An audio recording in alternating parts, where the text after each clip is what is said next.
다시 첫 번째 주자였던 엘리바스가 등장합니다.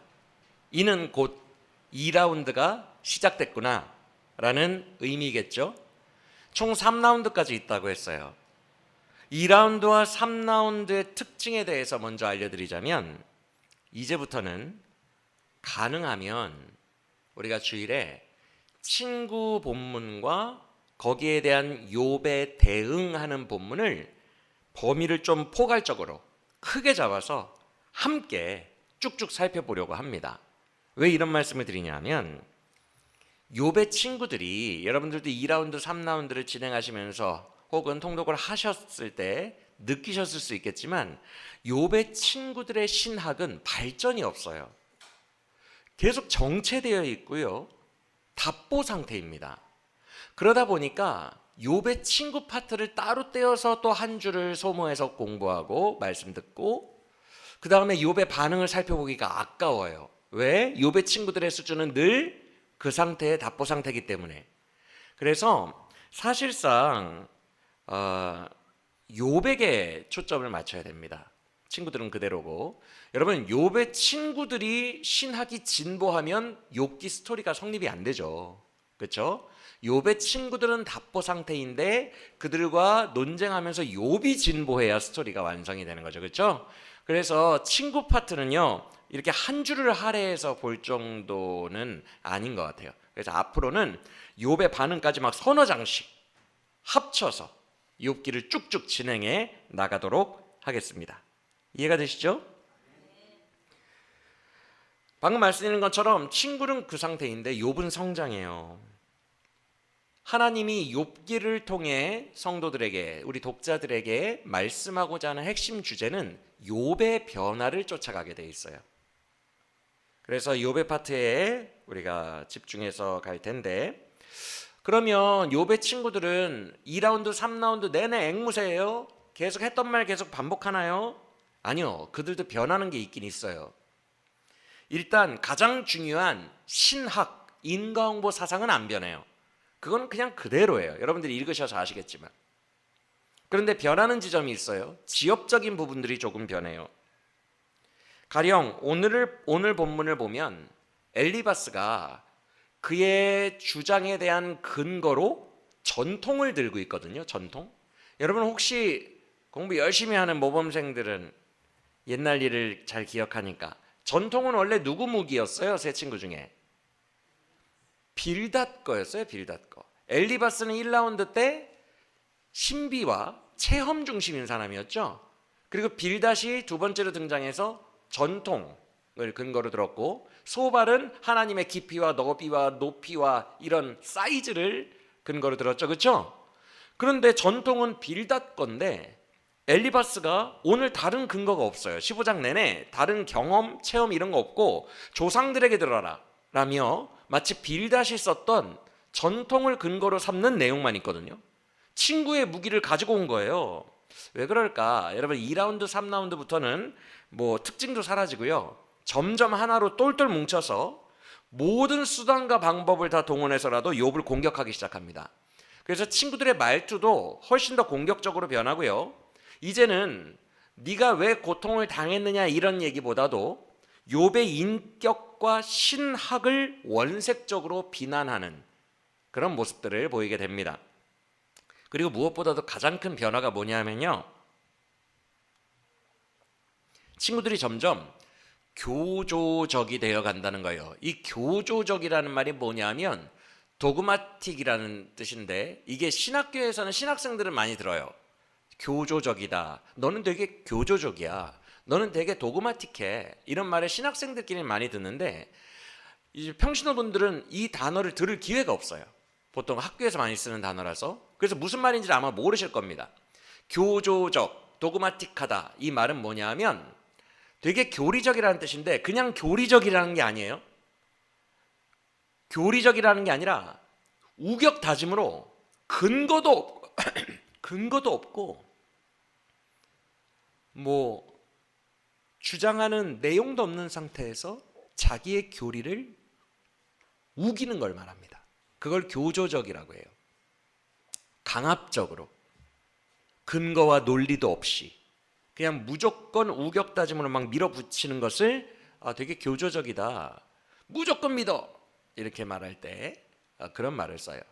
그래서 친구들이 여러분들도 아마 욥기를 읽으셨기 때문에 한번 지금 통독 지나갔기 때문에 아시겠지만 느끼셨겠지만 친구들의 신학이 우리 독자들은 좀 더 멋있어지기를 원하는데 점점 교조적이 돼요. 더 논리를 찾고 막 더 깊이 들어가지고 더 싸움이 돼야 되는데 그걸 독자들이 원하는데 논리는 더 이상 없어요. 되게 빈곤해요. 점점 더 논리가 빈곤해지고 우기기를 많이 합니다. 이걸 교조적이라고 해요. 친구들의 모습이 이렇게 바뀝니다. 즉 친구들은요 신학을 더 진보시키고 돌파하고 더 고민할 생각이 없어요. 신학적 고민이 없어요.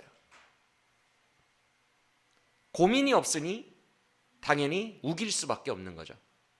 그래서 욥기의 후반부는 친구들의 모습이 교조적으로 변한다. 이게 특징 중에 하나입니다.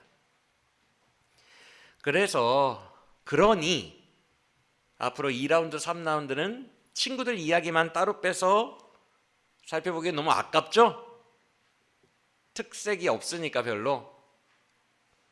그래서 쭉쭉 지나갈 것 같은데 어떤 그럼에도 불구하고 특이사항이 있는 경우만 예외로 친구 파트를 떼어서 한 주 동안 살펴보려고 합니다. 바로 오늘처럼요. 오늘 범위가 몇 장이라고요? 15장 한 장이죠. 그렇죠? 누구 파트만 있어요 오늘? 엘리바스만 뗐죠? 왜 그럴까요? 방금 말씀드린 것처럼 이 파트 안에 주님이 우리에게 말씀하고자 하시는 특이점이 하나 있기 때문에 잠깐 멈춘 겁니다. 그래서 이 특이점 하나만 오늘은 살펴봐도 하나님의 음성 들을 수 있겠다라는 생각이 들어요. 이 특이점이 오늘날 우리가 사는 이 시대의 기독교에도 매우 중요한 영적인 이슈예요. 그래서 한 주 동안 살펴볼 가치가 충분히 있어요.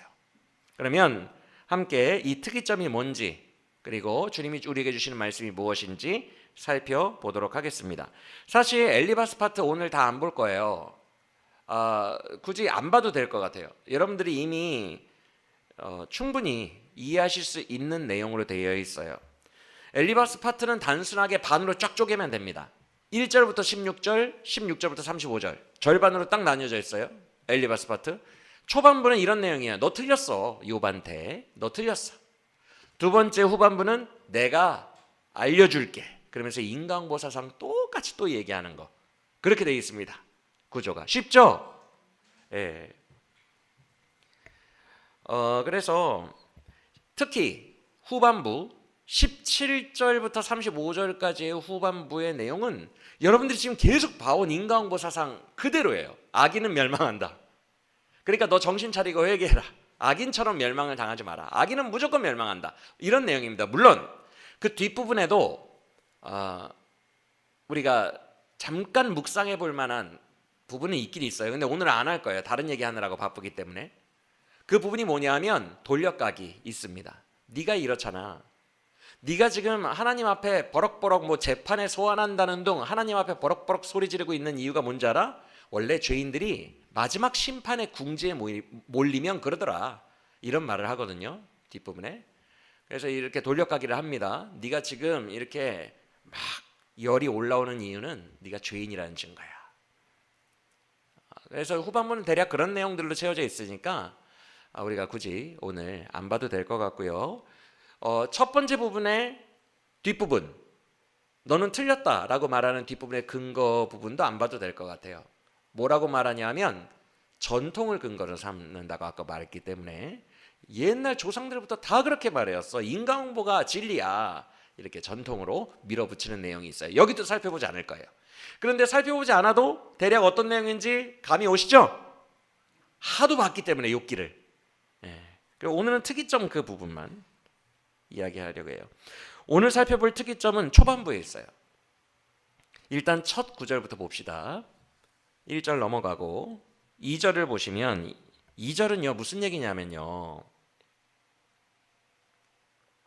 욥아 너는 말투부터가 지혜자가 아니야. 글렀다야 이 얘기예요. 원색적 비난이죠 사실. 여러분 여기서 동풍이라는 단어 나오죠? 고대 근동에서 동풍은 아라비아 사막 쪽에서 부는 건조한 사막 바람이에요. 아주 뜨거운 바람입니다. 그래서 요나서 보면 몬풍이 불어서 막 더워 막 죽을 것 같노라 막 이래요. 동풍이 불죠. 그리고 홍해 바다를 말린 밤새도록 불어서 홍해 바다를 가른 것도 동풍이고요. 메추라기들을 출애굽 시절에 막 수천만 마리, 억만 마리를 데리고 왔던 것도 사막에서 불어온 동풍이죠. 그렇죠? 성경에는 동풍이 많이 나와요. 그런데 아라비아 사막에서 불어오기 때문에 굉장히 뜨거운 열기를 가지고 있습니다. 요나가 막 정신이 혼미해진 것처럼 동풍 맞았을 때. 그래서 2절에 이 뜨거운 바람인 동풍을 너의 복부에 채웠다라는 말은 이런 말입니다. 왜 이렇게 승질이야? 뭐 그렇게 승질을 내? 버럭버럭 왜 불처럼 승질만 내? 너의 뱃속에 동풍이 있는 것 같아. 나오는 말마다 막 뜨거운 입김과 함께 승질, 분노가 막 터져나와. 너 왜 그래? 그러면서 뭐라고 해? 2절 마지막에 아유 지혜자가 그렇게 승질 부리는 거 봤니? 너는 이미 말투부터 글렀어. 이렇게 얘기하는 거예요. 즉 이게 상당히 비열한 방식인데 화자, 말하는 사람의 내용에 집중하는 게 아니라 태도와 말투에서 이미 원색적인 비난을 하는 거죠. 그 말투에서 꼬투리를 잡는 거예요. 지금 엘리바스가. 여러분 물론 말투와 태도 중요합니다. 중요하죠. 이게 언어 전달을 효과적으로 하는 방식에 있어서 말투와 태도 너무 중요한 지혜죠. 그런데 그보다 더 중요한 건 내용이죠. 그 내용물이 얼마나 중요하고 심각하고 속 터지면 버럭버럭 성질을 내면서까지 욥이 흥분하며 말할까? 이렇게도 생각해 볼 수 있는 거죠. 그런데 많은 사람들이 화자의 말투와 태도를 더 중시해요. 지금 엘리바스가 뭐라 그랬죠? 지혜자라면 너처럼 동풍을 삼킨 자처럼 말하지 않아. 지혜자가 그렇게 말하겠느냐? 이렇게 말하거든요. 많은 사람들이 그렇게 생각합니다. 진짜 지혜자는 어떤 느낌이에요? 무슨 도사님처럼 하는, 이렇게 침착하고 위험 있어 보이고 그런 겉으로 보여지는 지혜자인 척하는, 도사님인 척하는 그런 이미지에 사람들이 너무 많이 좌우돼요. 그런데 지금 욥은요, 이 중요한 신학적인 문제에 자기 목숨을 걸었어요. 여러분들이 알다시피 이 신학적인 문제를 풀어주시기를 죽음까지도 가서 기다리겠다고 얘기했어요. 지난 시간에 기억나세요?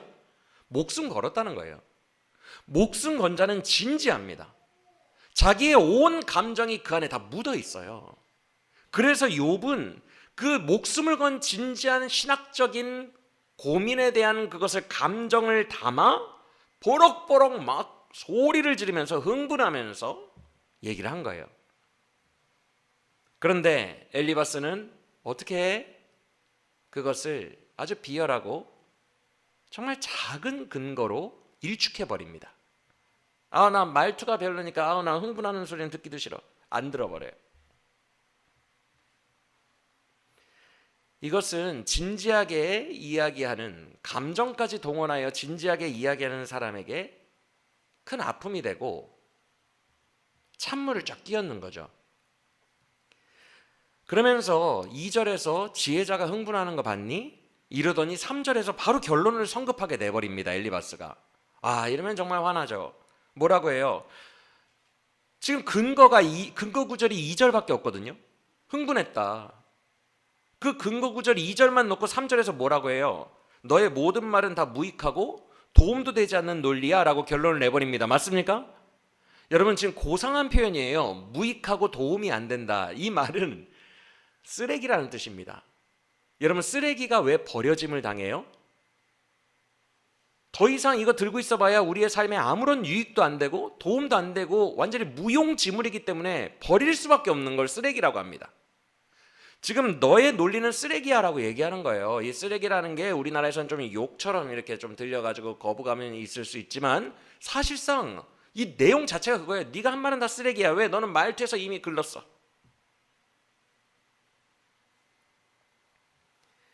즉 엘리바스는 등장하는 순간부터 욥의 속을 긁는 거예요. 물론 엘리바스가 지금 수준이 말투와 태도 때문에 네 논리가 무익한 거야 라고 얘기할 정도의 바보는 아니에요. 엘리바스는 세 친구 중에서는 그나마 제일 교활하고 교묘한 사람입니다. 이 정도로 논리를 말하는 바보는 아닌데 욥의 속을 일부러 긁고 있는 거예요. 왜? 바로 앞장인 14장에서 욥 기억나세요? 니들이 아는 거 나도 다 알아.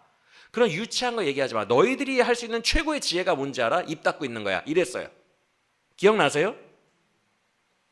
그러니까 승질난 거예요. 엘리바스도. 그래서 서로 무시하고 있는 거예요. 인격적인 공격을 서로 하고 있는 겁니다.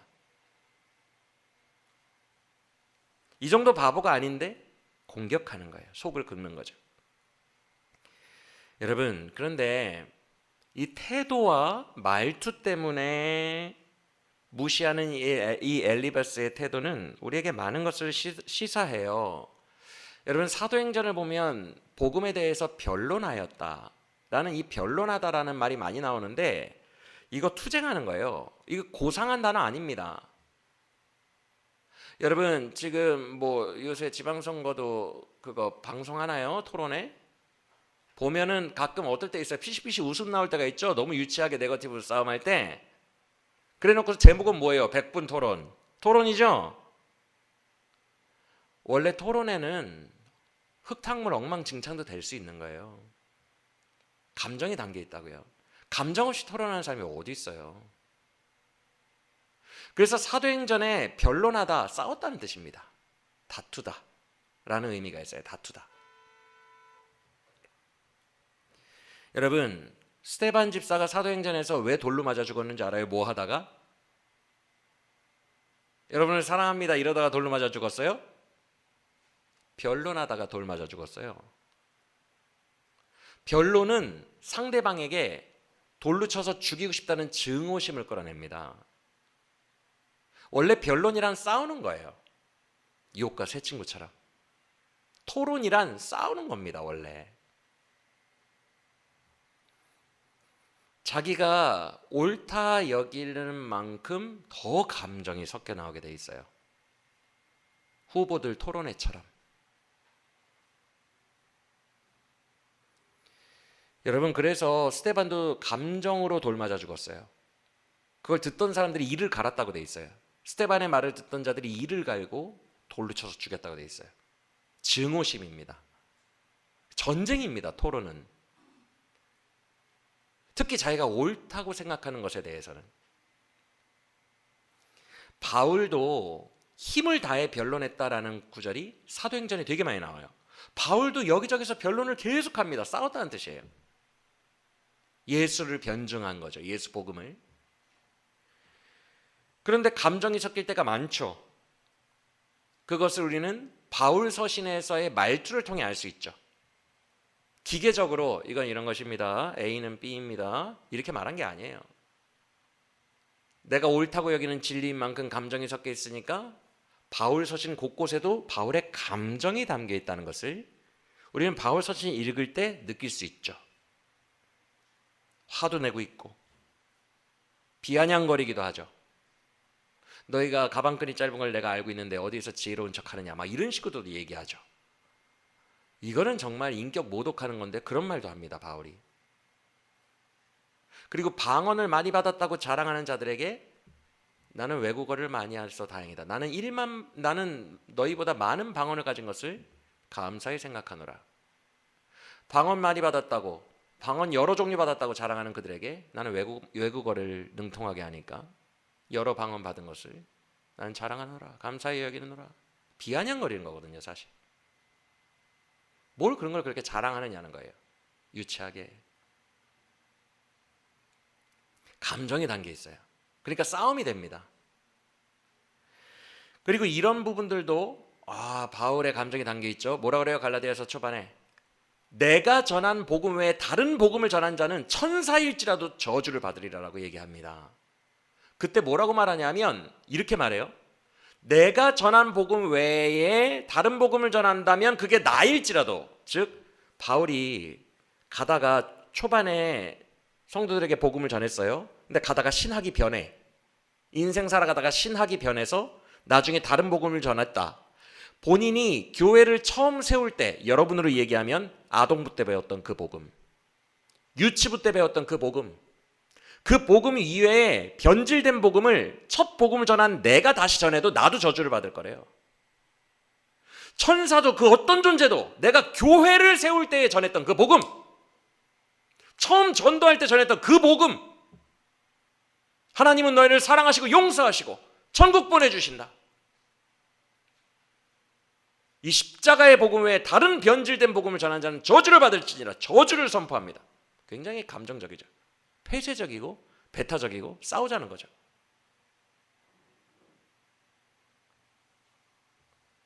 근데 사람들이 생각하는 진짜 지혜자 이미지는 뭐예요? 허허허허, 그것도 옳고 저것도 옳도다.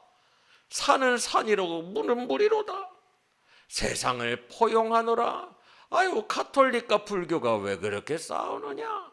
서로 포용하고 사랑하라. 내가 세상을 200년 살아보니 다 의미 없고 화평한 게 최고로다. 이게 도사인 줄 알죠. 이게 지혜자인 줄 알죠. 근데 영성의 최고 권위자인 바울은 평생 싸움닭처럼 살았어요. 엘리바스가 너는 말투부터 글러먹었어. 네 말투가 지혜자답지 않아. 어떤 지혜자가 그렇게 소리 지르면서 말하니?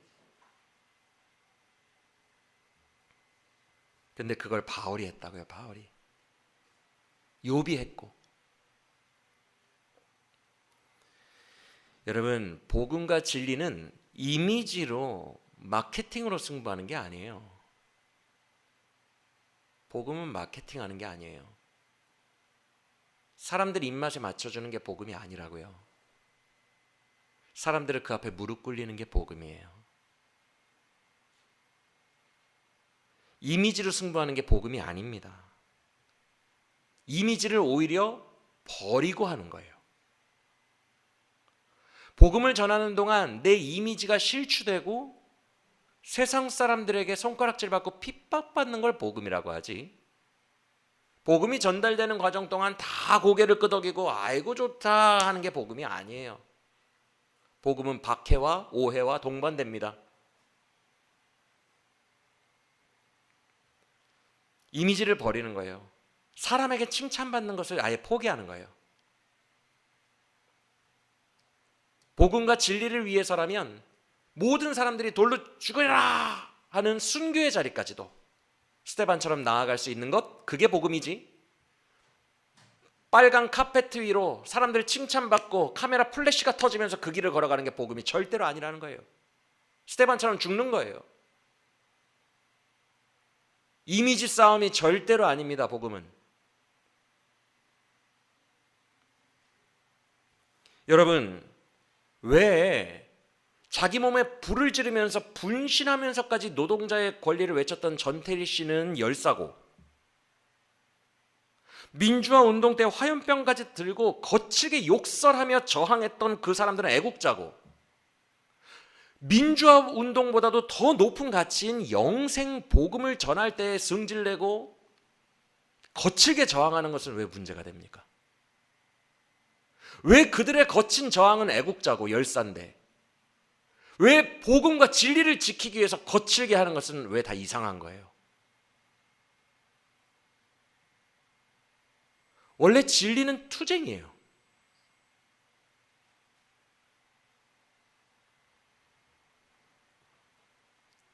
여러분, 태도가 중요한 게 아니에요. 말투가 중요한 게 아니에요. 태도가 강경하고 거칠다는 것은 수호하려는 진리가, 수호하려는 그것이 목숨까지 걸 정도로, 이미지 관리조차도 내던질 정도로 중요하다는 뜻이에요.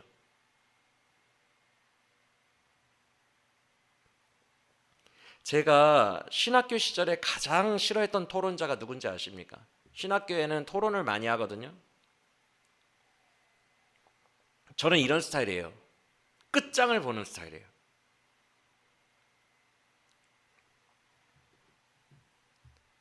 지금부터 너의 논리를 한번 밀어붙이라고 해요. 이 논리는 밀어붙이는 거거든요. 그래서 서로 반격하고 논리의 허점을 반격하면 그것을 다시 반격하고 주장하기 위해서 계속 밀어붙이는 거예요. 나는 나의 논리를 밀어붙일 테니 너는 너의 논리를 한번 끝까지 밀어붙여라. 이걸 끝장 토론이라고 합니다. 정치인들이 많이 쓰는 단어 끝장 토론. 한번 끝장까지 가보자는 거예요. 저는 그게 진실한 자세라고 봐요. 그래서 지면 수용하는 거예요. 그 과정에서 지거나 그 과정에서 격렬한 토론 과정에서 진짜 그러네? 그럼 진실하게 수용하는 거예요. 그리고 변증법적으로 그럼에도 불구하고 내 주장을 다시 한번 생각해 볼까라고 또 고민하고 또 싸우는 거예요. 이게 끝장까지 가는 겁니다. 똑바로 보고 싶어요 주님, 곁눈질하긴 싫어요. 끝까지 가는 겁니다. 끝까지. 지금 아까 세 친구들은 고민이 없다고 그랬어요. 그러니까 교조적으로 변한다고 그랬어요. 교조적이라는 말은 우격다짐으로 내가 오라 이거거든요. 이러면 토론이 성립이 안 됩니다. 계속 새로운 논리를 가져와야 되고 밀어붙여야 돼요. 끝장을 봐야 돼요. 욥은 지금 논리를 계속 40장까지 밀어붙이고 있어요. 근데 친구들은 멈췄어요. 비겁한 거예요. 멈춘 자들이 논리의 끝장을 보는 자를 인정해야 돼요.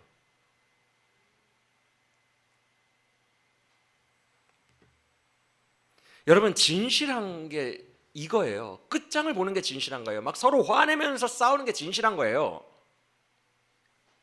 자신이 있다면 진실해요. 전태일 열사가 자신 있으니까, 그 진실하니까 자기 몸을 분신시키기까지 하면서 그 진실을, 자기의 진실함을 외친 거예요. 강렬하게 외친 거예요. 저는 이게 진실이라고 봐요. 정말 믿는다면. 그렇게 격렬하게 서로 끝장까지 밀어붙이는 신학토론, 이것이 정말 공정한 무대예요. 욥이 지금 하나님 앞에 이걸 재판을 건 거예요.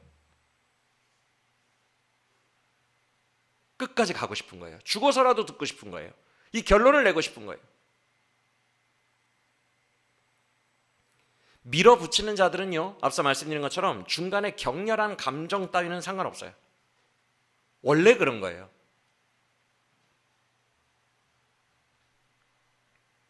그런데 중간에 이런 친구가 꼭 있어요. 지금 서로 밀어붙이면서 논리가 굉장히 치열해지고 있거든요. 예전에 생각하지 못했던 것들까지 두뇌가 막 회전되면서 신학이 발전하고 있어요. 양쪽이 지금. 그런데 발전할수록 이게 전쟁터거든요. 사실은 장기나 바둑과 똑같아요. 전쟁터 속에서 지금 굉장히 신학적으로 날카로워지고 발전하면서 막 싸우고 있는데, 서로의 전투력이 올라가고 있는데, 겉으로 보이는 감정, 격렬함, 이것 때문에 중재한답시고 중간에 왜 이렇게 싸워, 이제 그만해, 이렇게까지 우리가 할 필요가 뭐 있어, 다 평화, 피스, 이런 애들이 제일 싫어요. 어줍잖은 도사, 평화. 지금 신학의 끝까지 전진하는 사람들을 두고 무마시키는 거예요. 사랑이 최고야, 밥이나 먹으러 가자, 그냥 뭘 그렇게 싸우고 있어, 이런 친구들 힘이 쫙 빠지죠. 포용력이라면서 다 바다에 가두는 척, 되게 큰 사람인 척 하는데 실제로는 다 흐지부지 만들어버려요. 물을 쫙 끼얹어가지고. 너무 저는 그럴 때 화가 많이 났어요. 저는 3시간이고 4시간이고 5시간이고 계속 논쟁해요. 끝장을 갑니다. 끝장을. 그게 진실하다라고 생각해요. 여러분, 철학도 그렇고 물리학도 그렇고 흔히 인류 역사에서 가장 천재들이 이 두 분과로 가거든요. 인류 역사에서. 지금은 뭐 대학교 철학과 가면은 너 공부 못했구나 이러지만, 인류 역사 속에서 문과적 천재들은 철학을 갖고, 아리스토텔레스나 소크라테스처럼, 이과적 천재들은 물리학으로 갔어요. 아인슈타인처럼. 두 천재들의 특징이 뭔지 아십니까? 이과든 문과든 끝까지 사고하고 밀어붙이는 거예요. 그 사고력을 끝까지 치열하게 끝장까지 가는 겁니다. 그런 사람들의 치열한 밀어붙임 때문에 인류가 이렇게 많은 도움을 받았어요. 그 사람들은 되게 진실해요. 여러분 철학자들 고뇌하는 거 봤어요? 철학자들 중에 좀 이상한 사람들처럼 보이는 사람들 있죠. 막 자기를 자해하기도 하고 막 금식하기도 하고 막 이상한 사람들처럼 보이는 사람들. 왜 그런 줄 아세요? 끝장을 보려고 그 해답을 얻고 싶어서 너무너무 힘든 거예요. 그 해답을 얻고 싶고 끝장을 보고 싶어하는 그 욥의 치열함이 있죠. 그 치열함이 그들에게 계속 밀어붙이게 하는 거예요. 물리학적으로, 철학적으로 끝까지 답을 얻어낼 때까지. 그게 인류를 이끈 동력이 됐어요.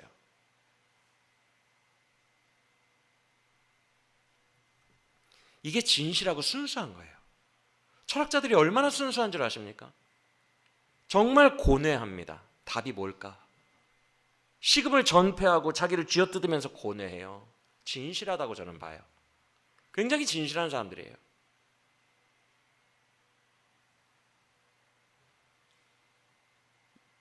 그들의 이 싸움을 중간에 무너뜨리면 안 돼요. 여러분 모두가 다 우리의 삶에서 욥처럼 밀어붙임이 있어야 돼요. 대충 희석시켜버리면 안 돼요. 뭘 그렇게까지 노력해? 뭘 그렇게까지 예민하게 굴어? 왜 이렇게 승질내?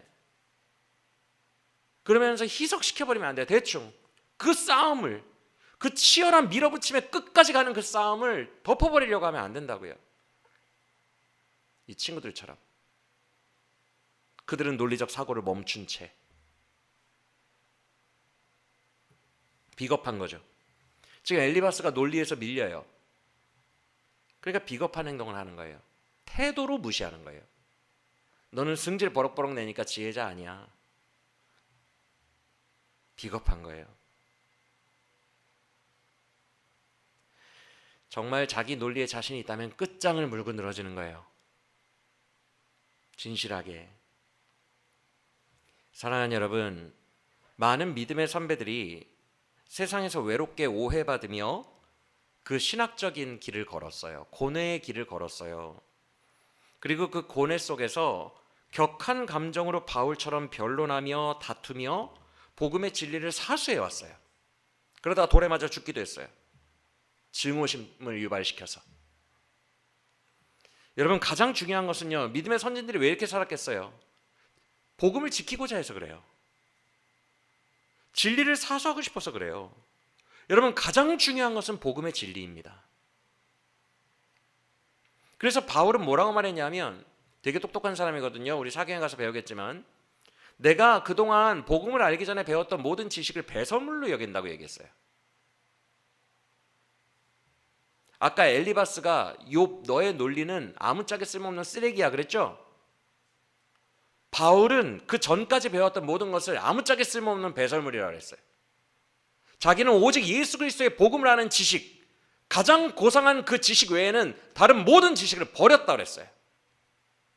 하등하니까.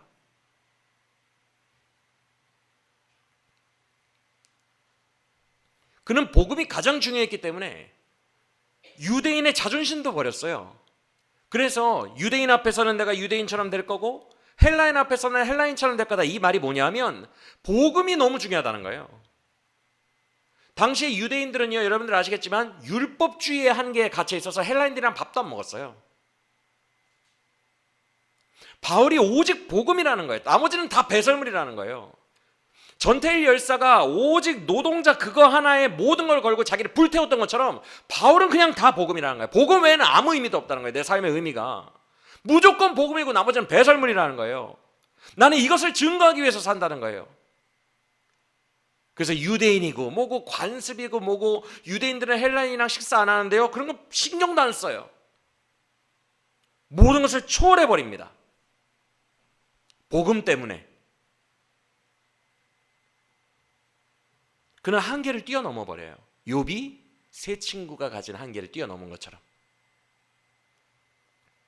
사랑하는 여러분, 복음이 가장 귀합니다. 누가 엊그저께 제게 이렇게 물었어요. 목사님의 목회 비전은 뭐예요? 저는 그 대화의 문맥 때문에 그때 그냥 이렇게 대답했어요. 비전 같은 게 있나요? 그거 다 인간의 목표 아니에요? 그냥 주님 주권 안에서 하라는 대로 하고 사는 거죠. 라고 대답했어요.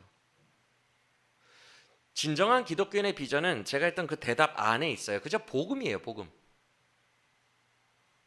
복음의 진리를 사수하고 이 복음을 세상에서 가장 가치 있게 만들고 이 복음이 최대한 많은 사람들에게 체험되게 하고 사라지게 하는 것. 주의 주권으로 이 복음을 전파하실 때에, 하나님 나라의 주권으로 전파하실 때에 나도 거기에 동참하여 그냥 이거 하라면 이거 하고 저거 하라면 저거 하고 그러다 가는 거예요. 우리 마음의 중심은 복음이 중요하다 이거 하나밖에 없어요. 그래서 복음에 참여하는 거예요. 이게 우리의 비전입니다. 즉 비전이 뭐냐고 물으시면 여러분들도 이렇게 대답하세요. 복음이 나의 비전입니다. 복음이 가장 가치 있고 영화롭게 되는 것, 그리고 그 복음 안에 담긴 하나님의 나라가 최대한 많은 사람들에게 이 땅에 임하는 것, 누려지고 사라지는 것, 체험되는 것, 그것이 내 비전입니다. 내 비전은 복음입니다. 이렇게 대답하는 우리 모두가 되기를 원합니다. 그래서 우리의 비전은 시시각각 바뀌는 거예요. 지금 이 시대에 복음이 존폐 위기, 존재 자체가 폐해질 정도의 존폐 위기를 겪을 정도로 복음이 훼손되는 시대라면 우리는 지금 복음을, 이 순전한 복음을 사수하는 것이 우리의 목표가 되는 거예요. 부흥 던져놓고 못 던져놓고 다 던져놓고 선교 던져놓고 복음 사수하는 게 목표가 되는 거예요. 왜냐하면 복음이 비전이니까. 그래서 당신은 왜 사는 동안 10,000명 교회도 못하고 1명 전도하다가 천국 안 나요? 그래도 상관없어요. 숫자 노름은 인과응보쟁이들의 상대평가니까.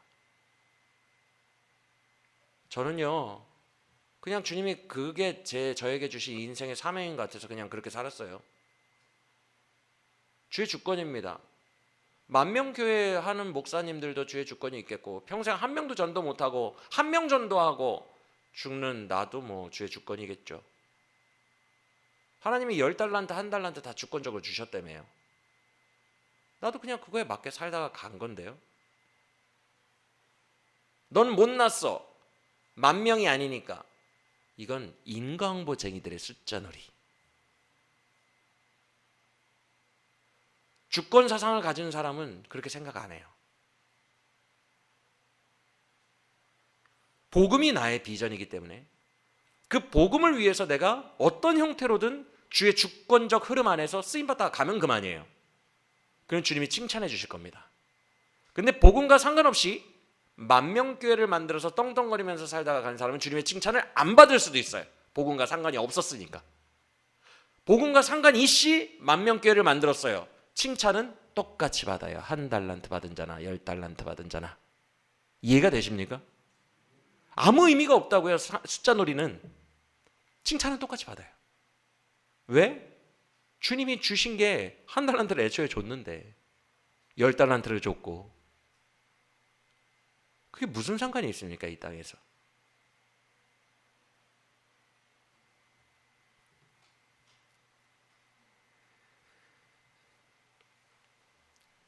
우리의 비전은 복음이기 때문에 사람들이 말하는 성공, 눈에 보이는 성공, 숫자, 상대평가 이런 것들은 중요하지 않아요. 복음과 주권에 맞춰서 우리의 비전은 시대에 따라, 상황에 따라 얼마든지 바뀔 수 있는 거예요. 우리의 비전은 복음인 줄 믿으시길 바랍니다. 그래서 복음을 수호해야 되는 시대에는 전태일 열사처럼 아주 불사르듯 침튀기면서 감정적으로도 할 수 있는 거예요. 승질을 내더라도 수호해야 되는 거예요.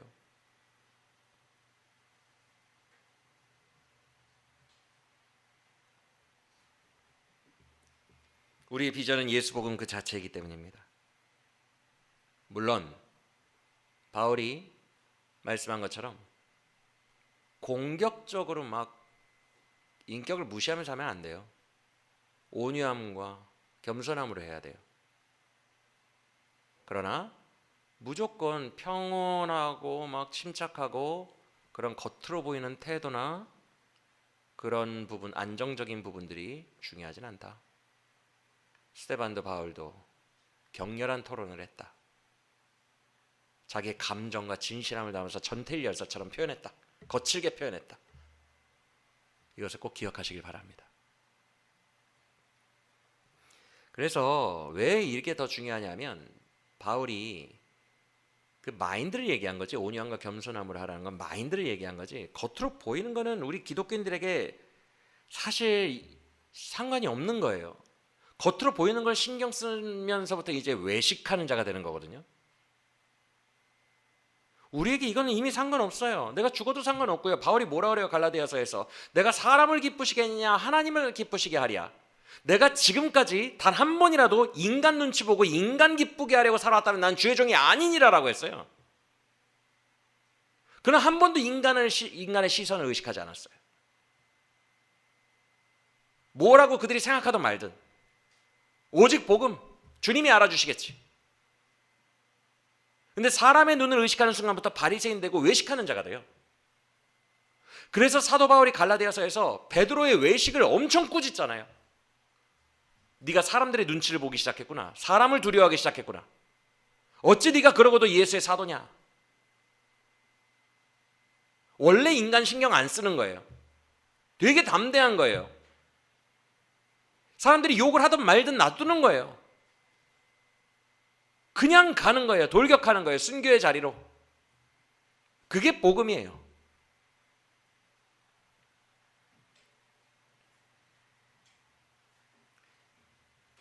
왜 우리가 사람 눈치를 안 보냐 하면 바울이 고백한 것처럼 우리는 이미 십자가에서 주님 만났을 때 죽었어요. 저는 예전에 신학교 때 장기기증 전체를 다 했어요. 이게 풀 세팅 장기기증이라고 있어요. 뭐 써먹을 게 뭐가 있는지 모르겠지만 한두 개라도 써먹으라고 풀 세팅으로 했어요. 풀 세팅 장기기증을 하면요, 저는 지금도 많이 상상해요. 요새도 그렇고. 아우, 내가 죽으면은 그 의사 선생님들에게 완전히 빨가벗겨지고 나 다 볼 텐데. 이제 다 떼어내니까, 조직들을 다 떼어내니까. 근데 죽은 자는 부끄러움이 없어요. 벗기던 말든 여기 점 있네 하던 말든 원래 죽은 자는 부끄러움이 없어요. 사람을 신경 쓰지 않아요. 바울은 나는 십자가를 만난 그 순간 죽었다고 했어요. 그러니까 신경 안 쓰는 거예요. 그게 기독교예요. 그게 복음이에요. 죽은 자는 자존심이 없어요. 발가 벗기던 말든 놀리던 말든 조롱하고 비난하던 말든 원래 자존심이 없어요. 이제는 나의 자존심을 위해서 사는 자들이 아니에요. 예수 그리스도의 복음을 위해서 사는 자들이에요. 그러니까 내 자존심 따위는 없어요. 그래서 우리는 복음에 참여하고 복음이 우리의 유일한 비전이고 우리의 생명이며 우리의 모든 것을 여기는 거예요. 우리가 이 땅에서 80평생 사는 동안 오해만 받고 살던, 서러움만 받고 살던, 무시받고 조롱받고 살던, 욥처럼 고통 속에서 살든 상관없는 거예요. 내가 정말 복음을 위해서 나의 삶을 투신하며 살았다면 우리에게는 1달란트 받은 자나 10달란트 받은 자나 똑같은 칭찬이 있었던 것처럼 주님께 칭찬받을 거예요. 이 땅에서의 삶의 형태는 아무런 상관이 없어요. 복음에 참여했느냐가 관건임을 믿으시길 바랍니다. 아니 목사님 이제 겨우 3절 2절 3절인데 엘리바스가 그냥 태도 하나 갖고 그렇게 무시한 것 같다가 지금 시간을 얼마나 끈 거예요? 이유가 있어요. 사람의 시선을 의식하고 결국 이 세상에서 왕따처럼 복음을 위해서 무시받으면서 살고 이런 얘기를 일부러 한 이유가 있는 게 오늘 엘리바스 본문에는 특이점이 있다고 했죠. 이 특이점과 이 느낌이 연결이 돼요. 그래서 말씀드린 거예요. 그럼 특이점 봅시다. 특이점이 드러나는 본문이 4, 5, 6절인데 그 중에서 4절이 가장 중요합니다. 지금 4절을 개역성경으로 보면 어떤 느낌이에요? 좀 개역성경은 애매하게 돼 있죠. 명확하지가 않죠. 첫 문장은 욥아 너는 하나님 경외하지 않는 자야 이렇게 욥에게 말하는 것 같아요. 근데 뒷문장은 너는 타인들에게 묵도하는 것을 그치게 하는 자야 이런 식으로 욥이 주는 영향력에 대해서 얘기하는 것 같아요. 그렇죠? 그래서 원문으로 봐야 되는데 원문에는 히브리어 원문에는 이런 중요한 두 단어가 있어요. 무효화하다, 무효화하다, 깨뜨리다 이 단어가 있고 또 하나가 줄여버리다, 확 축소시켜버리다, 줄이다, 방해하다라는 뜻이 있어요. 이 두 단어가 원문에는 있는데 이게 무슨 말이냐면 이거예요. 4절이 제일 중요한데 4절에서 엘리바스가 공격을 이렇게 합니다. 욥아 너는 하나님 사람들이 타인들이 하나님 경외하는 걸 깨뜨려 버리는 자야. 너의 신학은 되게 위험해. 구원파 같아. 이해가 되십니까? 드디어 이 내용이 나오는 거예요. 네가 주권을 너무 주장하고 예정론을 너무 주장하면 사람들이 하나님 경외하면서 성화를 살겠니? 드디어 이 질문이 나왔어요. 진짜 복음주의자들이 맨날 받는 이 질문.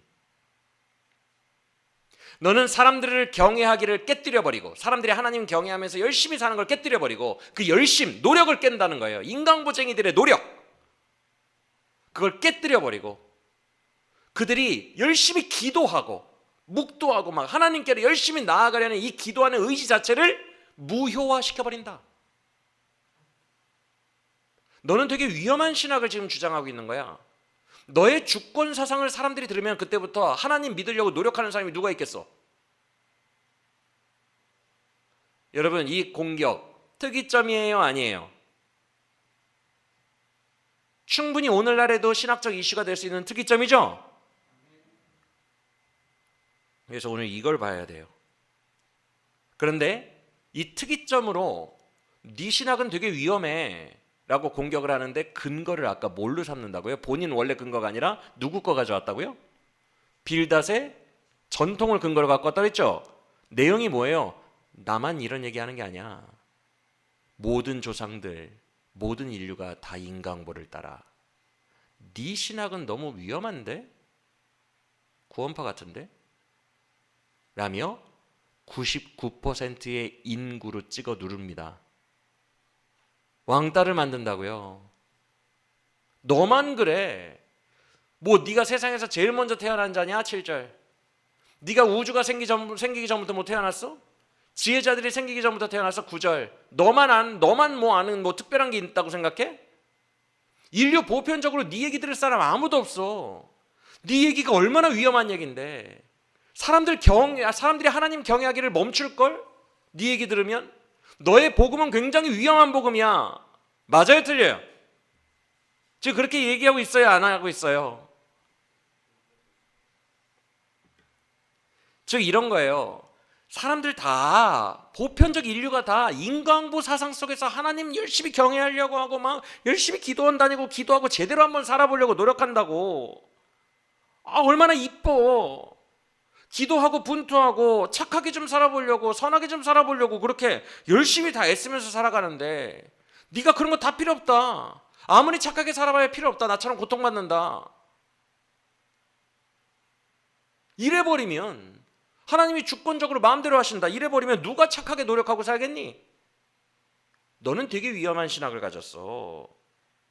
공격하는 거예요. 오늘날 진짜 복음을 사랑하고 그 복음을 인격적으로 만난 그 복음주의자들이 이런 공격을 되게 많이 받아요.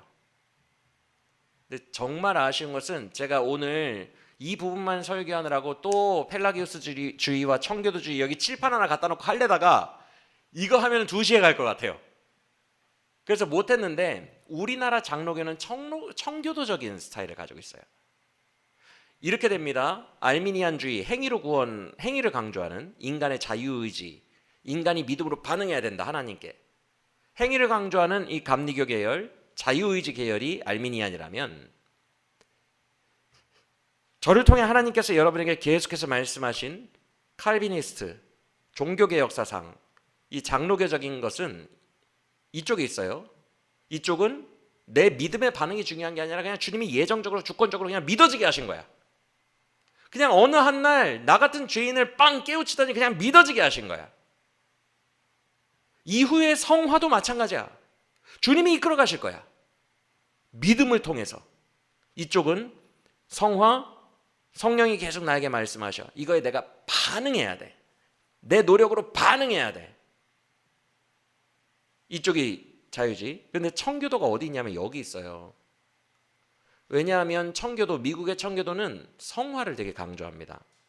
그런데 이 성화를 좀 복음주의적인 이 흐름 내에서 일관된 논리로 풀어나갔으면 좋겠는데, 성화, 거룩하게 살고 싶다는 열망이 너무 강하다 보니까 이쪽 방법론을 좀 가져왔어요.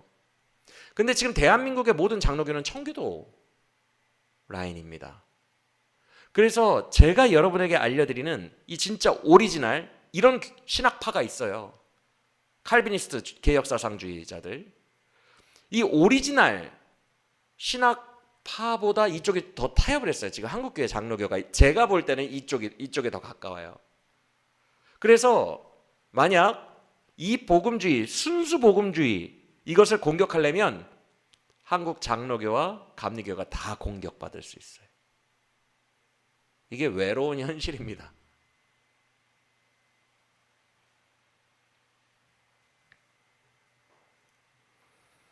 복음주의자들이 복음을 강화해서 사람들 복음을 가치 있게 만들고 복음이 믿어지게 하고 복음의 영화로움을 강조하고 싶을 때 엘리바스가 욥 공격한 것처럼 이렇게 공격을 전방위적으로 받아요. 근데 바울도 이런 공격 받았다는 거 아세요? 정말 많이 받았다는 거 아세요? 바울 서신 곳곳에 나와 있는데 한 구절 말해드릴까요? 로마서 3장에서 바울이 뭐라고 하는지? 바울이 직접 이렇게 말합니다. 너희가 나 이렇게 공격하지? 그 부분 그대로 말씀드릴게요. 이런 거예요. 야, 바울 말대로라면 선을 이루기 위해 악을 행해야겠네. 우리의 악이 깊을수록 하나님의 선하심이 더 강화된다며. 더 은혜가 감격스러워진다며. 그러면 뭐 악을 행하면서 구원파처럼 다니지 뭐, 막 살지 뭐. 심지어 우리가 악을 행해도 예수는 선을 베푼대잖아, 바울이. 그럼 마음껏 죄 짓자. 이런 내용을 앞부분에 말하고 뒤에 바울이 뭐라고 말하냐면, 어떤 이들이 이런 식으로 비방하여 우리가 이런 말을 전파한다고 하니 그들은 정죄받아 마땅하도다, 이런 말을 합니다. 바울이 이런 공격을 받았다는 거예요. 너 복음 들어보니까 좀 위험한데? 네 복음 너무 주권적으로 막 은혜로 막 다 해준다고 하니까 사람들의 성화의 노력을 막 무너뜨린 것 같은데, 막 살아도 될 것 같은데, 이런 식으로 공격을 한다는 거예요. 그래서 로마서 3장에 그 자기 고백을 한 다음에 4장, 5장, 6장에서 계속 우리가 은혜에 거한다고 죄를 짓겠느냐, 그럴 수 없느니라, 계속 이런 식의 그럴 수 없느니라는 말을 계속합니다. 그게 아니다. 우리는 구원파와 다르다. 우리는 더 강력하다. 그리스도 예수를 인격적으로 만나서 그의 죽으심 안에서 나도 죽었으니까. 이걸 계속 얘기해요. 구원파처럼 전락시켜버리는 공격 앞에 우리는 구원파보다도 인과응보쟁이들보다도 훨씬 더 우월하다라는 얘기를 계속하고 있어요. 즉 무슨 얘기냐면, 바울은 너 구원파 아니야? 이런 공격을 되게 많이 받았다는 거예요. 복음의 주권 때문에. 너희는 은혜로 구원받은 것이라. 구원은 너희에게 선물이라. 계속 강조하니까. 그런데 이런 공격은 여러분들도 알다시피 예수님도 받으셨어요. 그래서 예수님이 뭐라고 하죠? 사람들 앞에 내가 율법을 폐하러 온 줄로 생각하지 마라. 오히려 율법을 세우고 완성하러 왔느니라 라고 하시죠? 이런 멘트들을 왜 하시겠어요? 공격받은 거예요. 율법을 폐하러 온 사람인 줄 알고. 욥도 지금 동일한 공격을 받은 거예요. 네가 나는 선하게 살았는데 주님이 날 심판했어, 이런 식으로 말해버리면, 인간보를 깨버리면 다 주의 주권 사상으로 얘기하는 것 같은데, 다 주권이야, 어차피 다 주권이야, 이렇게 해버리면 치열하게 삶에서 살아가는 그 사람들의 힘을 다 빠지게 하는 거 아니냐. 그러니까 너는 악한 죄인이야 라고 말하는 게 4, 5, 6절입니다. 그래서 5절에서 이렇게 말한 거예요. 너는 진짜 악한 말을 생산하는 죄인이구나. 네 마음이 이미 썩어 있는 거야. 네 마음이 썩어 있으니까 그런 말밖에 못하는 거야. 그렇게 은혜 강조밖에 못하는 거야. 네가 죄인이라는 증거야. 그런 논리가 나올 수밖에 없어. 네 마음이 썩어 있으니까. 그래서 욥의 논리는 네 마음속에 내면이 썩어 있는 죄성이 만들어낸 언어이고 논리이며, 너는 그래서 죄인이 생산하는 위험한 논리를 생산 중이야. 너의 말이 너무 위험해서 공동체 전체, 인류 보편적 99%의 공동체 전체를 무너뜨릴 수 있어. 그래서 6절에서 뭐라고 합니까? 들어보니 너의 입술이 너의 유죄를 스스로 입증했구나. 이게 무슨 말이냐면 1라운드 때는 주로 네가 고통받은 이유에 대해서 얘기를 했죠. 2라운드 때는 그냥 바로 신학을 공격하는 거예요. 너의 말이, 너의 신학이 너의 죄됨을 입증했구나. 즉 무슨 말이에요? 이게 뭐 되게 깊은 말이 아니에요. 엘리바스의 수준이 되게 낮아요, 여러분. 이 세 친구의 수준이, 신학적 수준과 고민이 좀 낮아요. 그래서 복음으로 가는 이 바울의 수준에 비해서는 상당히 하등한데, 지금 깊은 얘기를 한 게 아니라 이런 얘기입니다. 네가 정상적으로 하나님을 경외하는 선한 사람이라면 그런 더러운 말 못해, 이 얘기예요. 그런 식으로 악한 말 못해. 그런 말을 하고 있다는 것 자체가 네 안에 캥기는 게 있는 거야. 네가 죄인이라는 거야. 이런 내용입니다.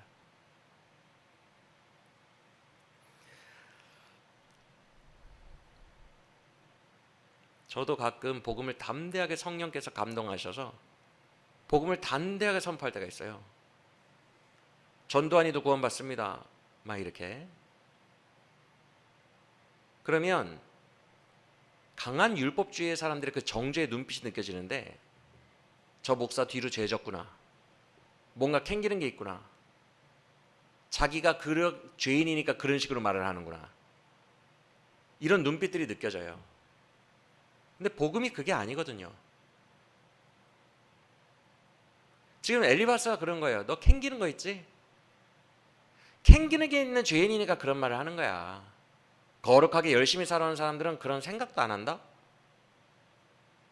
네가 이상해서 그런 거야.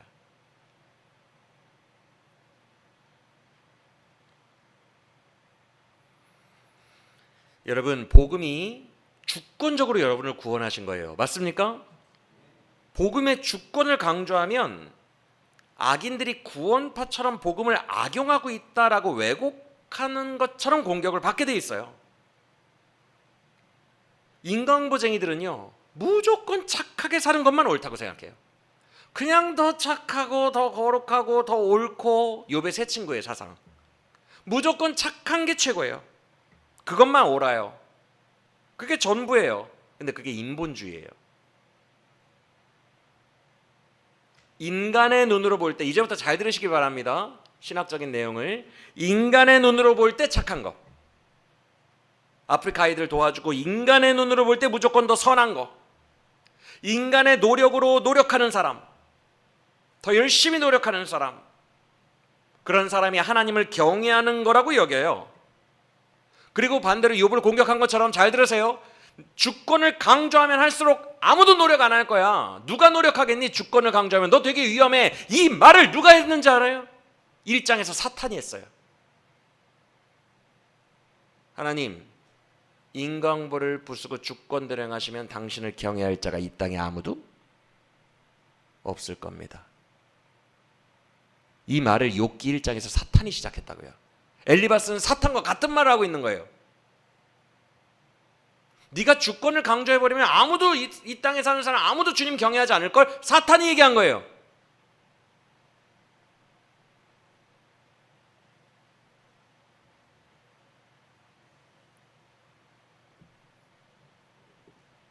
여러분, 오늘날에도 복음을 가리는, 결정적으로 여러분이 복음 못 만나게 하는 그 사탄의 끝판왕 무기가 뭔 줄 아세요? 선함입니다.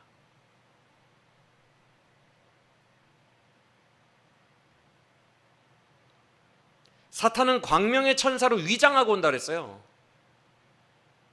선함이 끝판왕이라고요. 그걸로 복음에 이르지 못하는 거예요. 사탄은 네거티브적으로 인간을 유혹하지 않아요. 포지티브적인 거, 기적, 화려한 거, 영광, 칭찬받고, 숫자가 높아지고, 착한 거, 선한 거, 칭송받는 거, 그게 사탄의 비장의 무기예요. 반면에 우리 예수님의 무기는 죄됨, 무능력한 십자가, 미랄로 죽어 썩어짐, 영광 없이 조롱받음, 칭찬 없음, 오해받음, 서러움, 멸시받음, 천대받음. 이게 우리 주님 스타일이에요.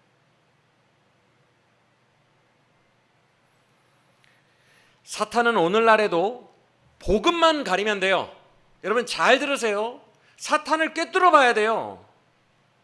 진짜 주님의 종으로 사는 것이 무엇이고 사탄의 하수인으로 사는 게 뭔지를 정확하게 보셔야 된다고요. 사탄은 복음만 가리면 자기들과 함께 모든 인간을 지옥으로 보낼 수 있어요.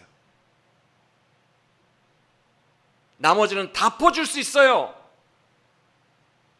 사탄이 예수님을 광야에서 시험할 때 다 준다고 했잖아요.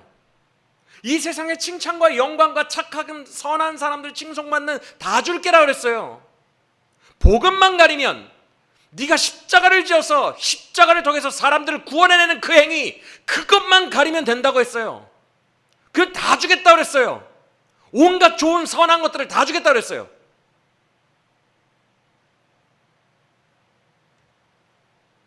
사탄은 좋은 거 다 퍼줄 수 있어요. 선함, 착함까지도.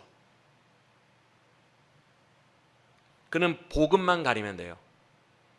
그래서 사탄이 복음을 만나러 가는 인간에게 마지막 장애물로 두는 것이 선이고, 이 마지막 장애물을 뚫고 올라가는 사람만 극선을 볼 수 있는 거예요. 극선. 그게 복음이에요. 극선이. 여러분, 선의 영역과 극선의 영역을 나누어서 보셔야 돼요. 속으면 안 된다고요. 여러분 잠깐만 저를 보세요. 지금 인간고쟁이들의 욥의 세 친구들의 라인이 이 정도 수준이에요. 복음은 극선에 해당합니다. 지금 엘리바스가 사탄과 똑같은 수준을 얘기했죠. 똑같은 말을 했죠. 1장의 사탄과 다 여기 있는 거예요. 여기에 논리가 뭐예요? 죄인은 심판받아야 되고 의인은 상 받아야 돼요. 근데 주님은 죄인을 사랑하셨어요. 죄인을 거저 의롭다고 하셨어요. 이게 극선이에요. 그 아래에 있는 논리가 인간보예요. 요걸로 사탄이 우리의 양심을 찔러서 못 올라가게 한다고요. 복음을 못 보게 한다고요. 이게 마지막 끝판왕이에요. 이걸 뚫고 들어가야 여러분 인격적으로 주님 만나는 거예요.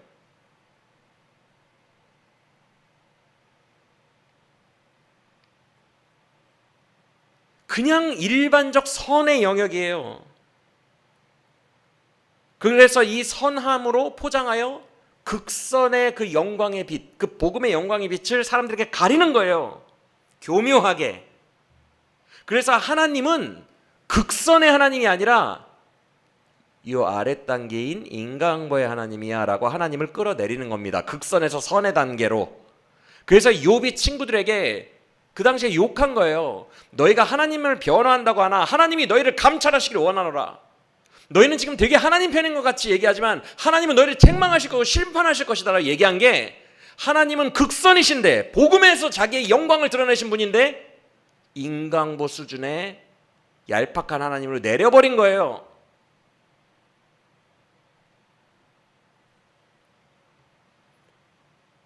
극선의 위치에서 사람과 하나님을 선의 위치로 내려오게 강등시키는 것, 그게 사탄의 주력 무기인, 끝판왕 무기인 율법주의라고 합니다. 구원파 욕을 먹더라도 이걸 뛰어넘어야 된다는 말을 하고 싶은 거예요. 이거 못 뛰어넘잖아요. 욕먹는 거, 아까 욕먹는 거 초반에 얘기했죠. 세상에서 욕먹고 막 승질내고 전태일 열사 얘기했죠. 그거 두려워가지고 99% 세상 사람들이 구원파라고 나를 욕하는 거, 그거 두려워가지고 이거 못 뛰어넘으면 주님 못 만납니다. 평생 못 만나요. 극선이시기 때문에. 내 사고방식이 선의 영역에서 맴돌고 있다면 못 만납니다. 그래서 마귀와 율법주의는요, 그리고 인본주의는 여러분들이 진짜 주님 인격적으로 만나는 그 날, 거기로 올라가려고 할 때 제일 마지막 관문에서 이걸로 쳐버려요. 지금 엘리바스가 한 말처럼 너 뭐 캥기는 거 있지? 너 죄인이지. 그러니까 그런 식으로 복음을 얘기하지.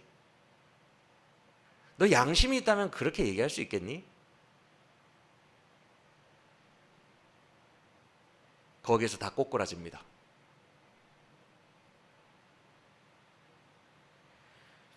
마지막 장애물이 이거예요. 이 사탄의 실체를 보셔야 돼요.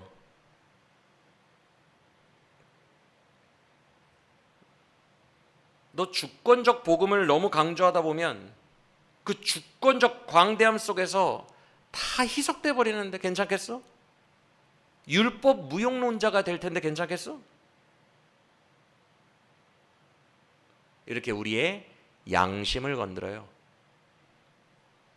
사탄의 마지막 무기가 양심이에요. 흥미롭죠?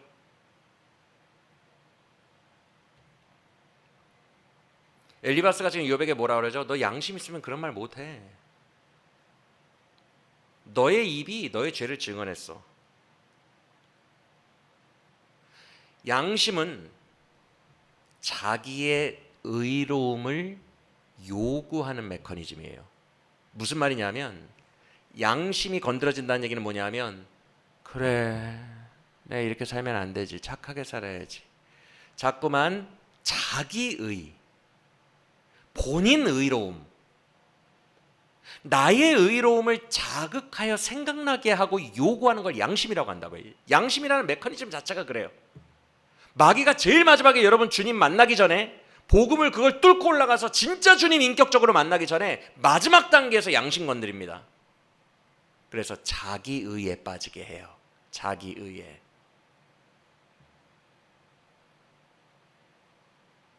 로마서 3장에서 바울이 복음을 선포하기 전에 또 하나의 의가 나타났으니 그리스도 예수 안에 있는 하나님의 의라, 이 말을 한 이유가 있어요. 자기 의에 넘어지지 말고 그걸 돌파해서 하나님의 의를 만나야 돼요. 주권적인 의, 하나님이 의롭다고 하신 거, 그 주권적인 하나님의 의를 만나는 걸 인격적으로 주님 만났다고 하는 거예요. 거길 돌파해서 만나야 돼요. 근데 마지막 관문에서 마귀가 내 의로 공격한다고 해요. 내 의로. 너 양심도 없다.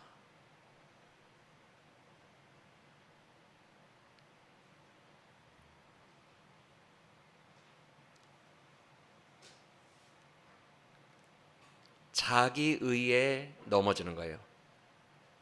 로마서 10장에서 바울이 유대인들은 자기 의를 쫓다가 넘어졌다 그랬어요. 그래서 복음을 받아들이지 못했다 그랬어요. 딱 여기에서 걸리는 겁니다. 양심.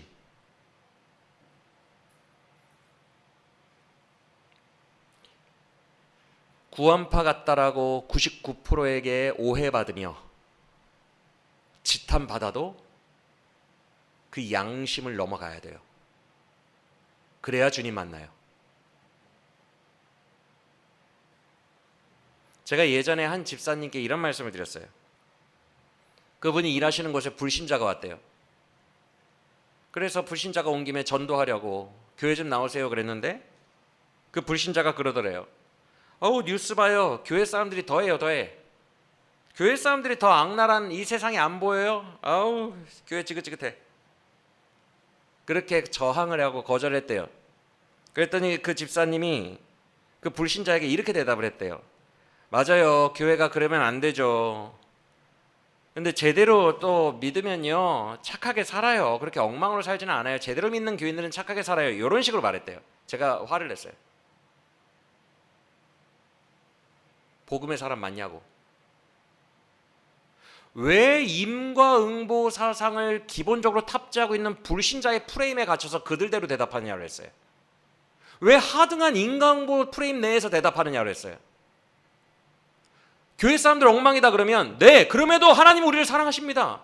그래서 우리는 그 하나님께 감사해서 예배하러 나갑니다. 우리들 다 엉망이에요. 이렇게 왜 못 말하냐고 그랬어요. 왜 복음의 영광을 말 못하냐고 그랬어요. 내 의 때문에. 왜? 내가 죄인처럼 보일까 봐요? 내가 캥기는 게 있는 사람처럼 보일까 봐요? 그게 그렇게 무서워요? 그게 그렇게 사람들의 눈이 무서워요? 나 죄인이라는 거 믿고 믿었잖아요. 내가 지옥 갈 죄인이라는 거 인정하고 보고 믿었잖아요. 그러면 지금도 난 여전히 지옥 갈 죄인이지. 아무 소망 없는 죄인이지. 이런 우리 모두 한국교회를 우리 하나님이 너무너무 사랑하셔서 예수님 주셨다는 거, 이게 복음인데 왜 이걸 말 못합니까?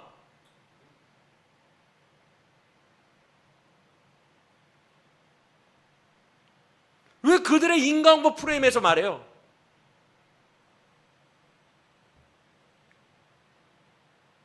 예수님을 믿은 후에도 우리는 구제불능이에요. 맞아요. 슬퍼요. 그러나 이런 우리를 포기하지 않으시고 주님은 사랑하세요. 그것이 복음이에요. 이렇게 못난 우리도 사랑하세요. 그리고 구원하셨어요. 그래서 우리는 오늘도 예배에 나가서요, 교회 나가서 주님께 영광 돌리고요, 주님을 더욱 사랑하고 싶다고 고백한답니다. 이렇게 말하면 되잖아요. 낮아지는 게 그렇게 힘든가요? 나의 의 자랑하고 싶은가요? 양심으로 찔러요. 보통 그 불신자도 양심으로 찌른 거예요. 많은 성도가 여기서 넘어져요. 아니, 교회가 그렇게 형편없고 막 비리와 이런 걸로 난리인데 거길 나가겠어요? 그러면 어떻게 하죠? 그들은 세리와 창기와 죄인들이고요, 진짜로 예수 믿은 사람은 그렇게 안 살아요. 이런 식으로 얘기한다고요. 다들. 그게 복음입니까?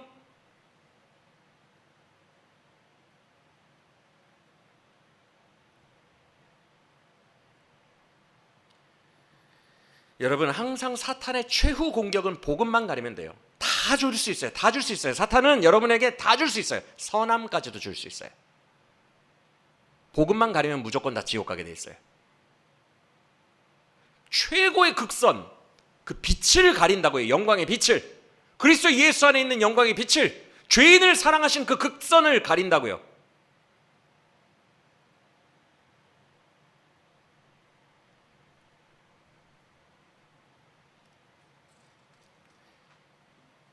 여러분, 이 방해, 마지막 방해에서 절대 굴복하면 안 돼요. 싸워야 돼요. 어떻게?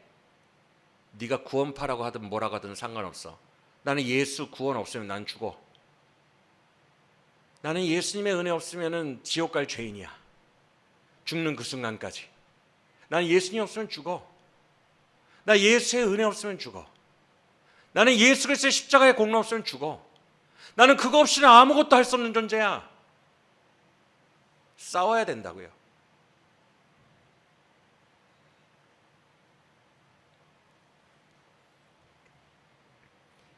양심을 두드릴 때 자기 의의 메커니즘으로 발동하지 마세요. 양심까지 죽어야 돼요. 우리는 양심 없는 자들이에요.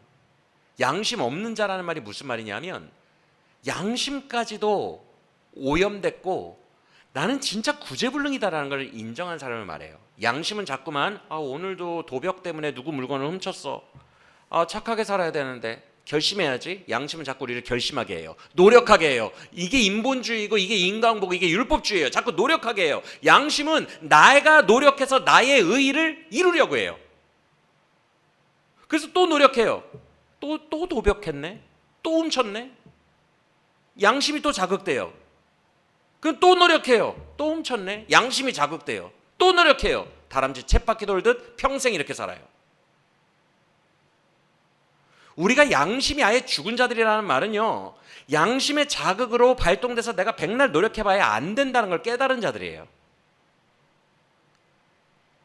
나의 철저한 부패함, 나의 전적인 타락, 나의 구제불능임, 이것을 인정하는 사람들이라고요. 그래서 양심이 없는 거예요. 이 부분에 있어서만큼은.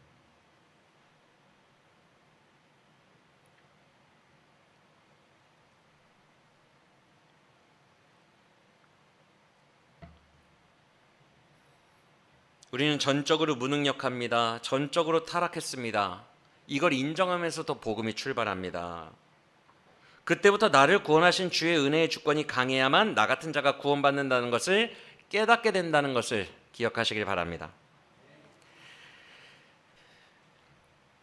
자기 의로 양심에 부추기는 그 마지막 단계, 거기에서 나는 아무리 노력해도 의에 이르지 못함을 뼈저리게 깨달은 자들로서 거기서 탈락하지 말고 극선인 복음까지 올라가는 우리 모두가 되기를 원합니다. 그래서 오늘 아린이 너 그 도표 또 나온 거 봤지? 1, 2, 3가 내내 나오더라. 교리책, 장로교 교리책을 알려주는데 예전에 이 도표 말씀드렸죠? 여기가 회심이에요. 회심한 후로 하나님은 점점 더 선하게 느껴지고 나는 점점 더 악인으로 느껴지는 게 성도라 그랬어요. 그래서 와, 나는 왜 이렇게 구제불능이냐. 그때 하나님의 선하심을 느끼게 되죠. 어떤 선하심? 이런 나도 사랑하신 십자가가 중간에 다리 역할을 해주죠. 그렇죠? 그래서 성도는 이 과정을 계속 겪게 되면서 처음에는 십자가에 대한 믿음이 요만했는데 나중에는 이 갭을 이만한 십자가가 세워져 있으니까 날이 가면 갈수록 십자가에 대한 의존, 십자가에 대한 믿음, 그 은혜에 대한 믿음이 더 강화된다. 이게 성화다라고 얘기를 해요. 그래서 뭐라고 하냐면 이 십자가를, 이 하나님의 범위를, 요번과 너 지금 보고 있구나, 하나님의 범위를 축소시키는 자들에 대해서 나와요. 그래서 십자가가 원래 이만하잖아요. 이 각을 다 채우려면 이만한데 십자가를 요만하게 축소시켜요. 그래서 위와 아래를 채우는 인간의 잘못된 사상에 대해서 말하거든요. 이 아래가 뭐냐면 외식이에요.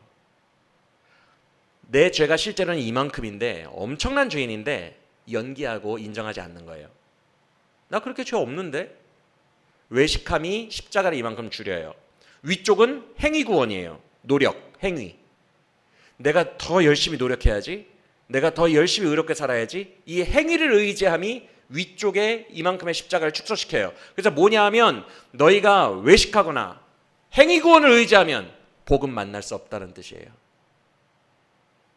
여러분이 왜 은혜가 없는 줄 아십니까? 왜 하나님의 사랑에서 눈물 흘린 게 몇 년 전이고 몇십 년 전인 줄 아세요? 외식 혹은 인간과 행위를 따랐기 때문에 그래요. 그럼 주님 못 만나요. 그 양심 돌파해야 됩니다. 내 의, 내가 끝까지 붙들고 있는 자존심, 나는 의롭게 살아야 돼. 내 노력으로 나라는 존재가 죽어야 되거든요. 그리스도 예수 안에서. 이 알량한 자존심과 끝까지 붙들고 있는 이것이 나로 하여금 자꾸 방어 기제를 작동하게 해서 외식하게 하거나 죄를 감추거나 인정하지 않거나 행위의 노력으로 바꾼다고요. 그러니까 악순환이 계속되는 거예요. 주님을 못 만나는 거예요. 계속 복음을 못 만나는 거예요. 내 노력으로 살다가 또 무너지고 스스로 자기 합리화로 외식하고 바꿔버리고 자기 기만하고 또 노력하고.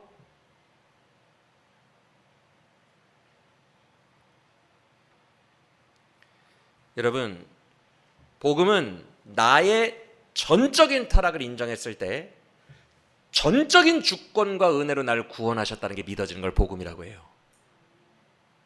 그래서 전적 타락이 전제가 되지 않으면 전적 주권도 없어요.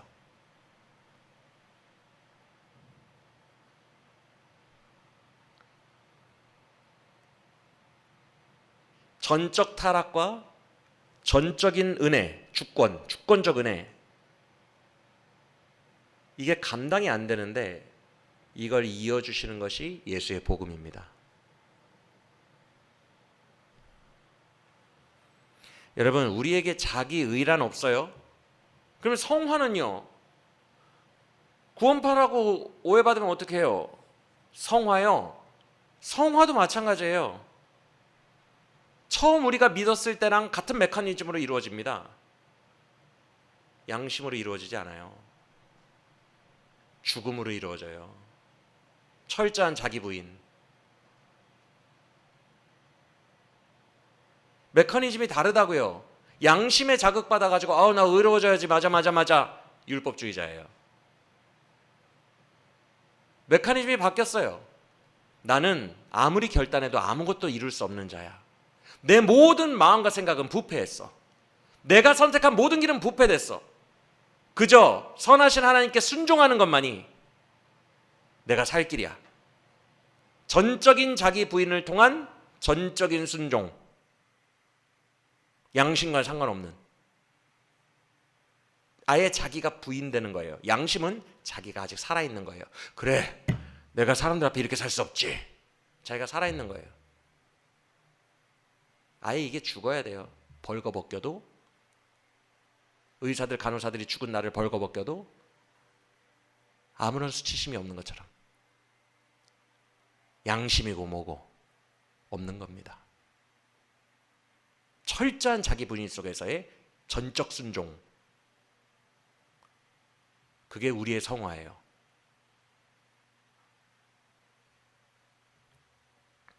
아까 전에 이렇게 말했어요.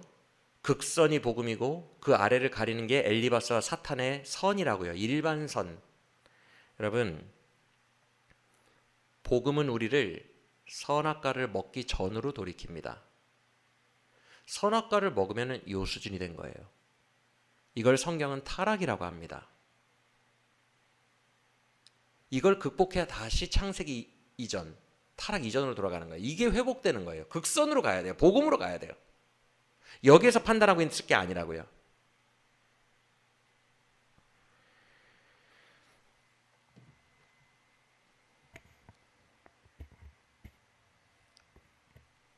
그래서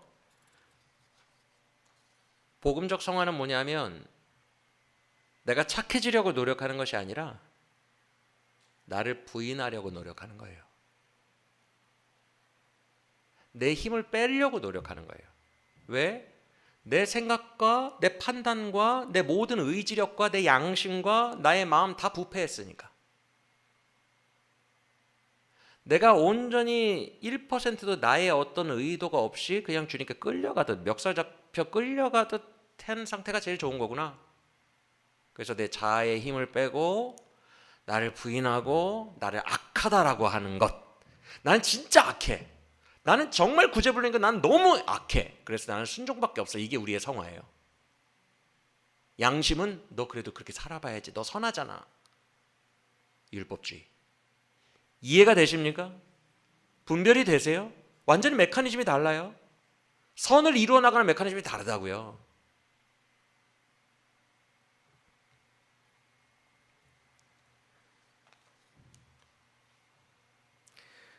그러면 이때 두 가지 반론이 있을 수 있어요. 첫째, 그러면 뭐 자기를 부인하고 주님을 다 따라간다며, 전적인 순종을 한다며요. 율법주의자들은요, 법을 따라가거든요. 이웃에게 해를 행하지 말고 이 법조문을 따라가요. 인간이 선하다고 생각하는 법조문. 그런데 이 선과 악은 선악과의 수준이라고 그랬잖아요. 극선의 영역이 복음이라고 그랬잖아요. 이걸 돌파해서 올라가야 된다고. 그래서 극선의 복음을 믿는 사람은 자기를 부인하고 무조건 순종한다며요. 그러면 이렇게 비판할 수 있어요. 그거 두 가지 문제가 있는데요. 하나는 나는 주의 음성 들었어. 나는 이게 주의 길이야 라고 너무 그 음성의 주관성, 주의 뜻 분별의 주관성이 있지 않을까요? 그거 신비주의 아니에요? 그리고 또 하나, 기준이 없으면 너무 막 방종하는 거 아니에요? 난 주의 뜻대로 순종했어. 자아의 힘을 다 풀고 주의 뜻대로 순종했어. 그런데 주님이 도둑질하래. 이렇게도 나올 수 있는 거 아니에요? 그래서 성경이 중요한 거예요. 우리 개혁주의 신학에서는 성령께서는 우리 마음을 인도하시고 우리 마음에 감동을 주실 때 성경 전체를 조명하사 성경의 범위를 존중하여서 말씀하신다고 하세요. 그래서 성경의 범위를 뛰어넘어서 갑자기 도둑질해 이런 얘기는 하지 않는다는 거죠. 성령과 성경의 조명대로. 중요한 건 우리 내면에 계신 성령이에요. 이것을 논리적으로 설명하기보다 이렇게 설명하면 그냥 한 방에 끝나요. 여러분 안에 거룩하신 주님이 와 계십니다. 여러분 안에 거룩하신 주님이 와 계십니다. 그리고 그 거룩하신 주님이 그의 뜻으로 여러분을 인도하십니다. 이 외에 무슨 설명이 필요해요? 우리가 구원파와 다른 것은 인격적으로 주님을 만났다는 거예요. 그게 큰 차이를 보입니다. 인격적이다. 그래서 그 인격이신 선하신 주님이 설마 도둑질하라고 하겠어요? 극선이신 주님이, 인간의 선 범위를 초월하신 극선이신 주님이 그러겠어요?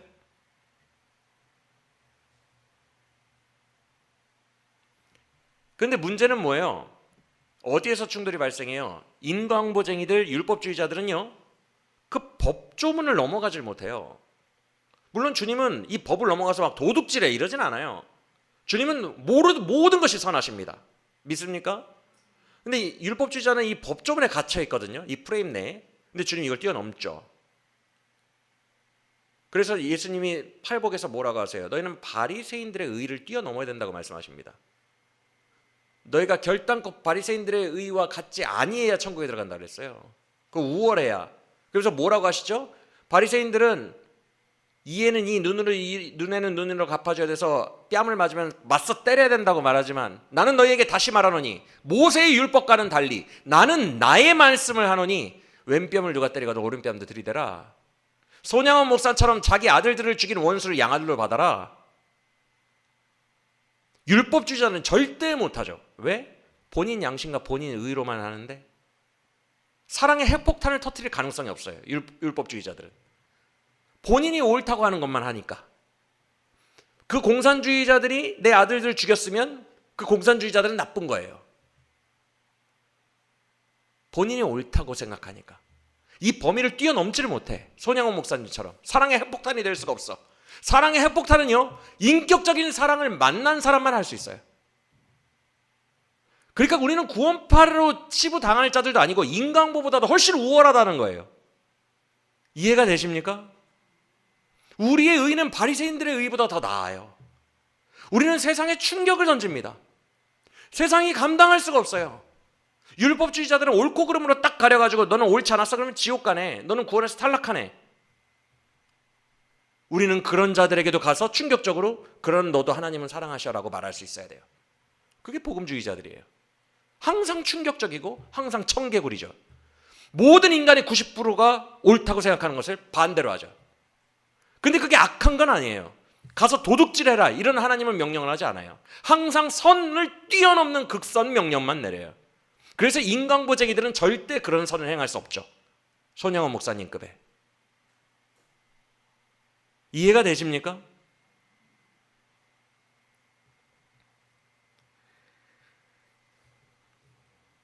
즉 인간보 수준의 사람들은 그냥 착한 일을 하지만 극선을 만난 복음의 사람들은 그의 안에서 인격적인 예수님을 닮아 세상이 경악할 정도의 충격적인 극선을 행합니다. 극선을 만났기 때문에 극선을 행할 가능성이 생기는 거예요. 그리고 하나님이 이걸로 영광 받으세요. 네가 용서할 수 없는 사람을 용서할 수 있겠니? 사랑할 수 없는 사람을 사랑할 수 있겠니? 모든 인간의 옳고 그름을 초월하여 나를 닮은 뭔가를 할 수 있겠니? 주님은 극선으로 영광 받으시지 불교도 다 할 정도의 길거리 휴지 줍고 그 정도 선으로는 영광 받지 않습니다. 극선으로 영광 받으세요. 극선으로. 그걸 해낼 수 있는 사람은 복음주의자들밖에 없어요. 이해가 되십니까? 그래서 감당이 안 되는, 세상이 감당이 안 되는 충격적인 일을 하는 사람들은요, 특징이 있는데 감당이 안 되는 사랑을 받은 거예요. 주권적으로. 이거는 내가 받을 자격이 없는데 감당이 안 되는 주권적 사랑을 그냥 주권적으로 그냥 밀어 넣어서 받은 거예요. 그러니까 나도 가서 세상이 감당하지 못하는 일을 손양원 목사님처럼 하는 거예요. 그게 우리 기독교인들의 삶이에요. 진짜 복음이에요. 그게 진짜 성화고요.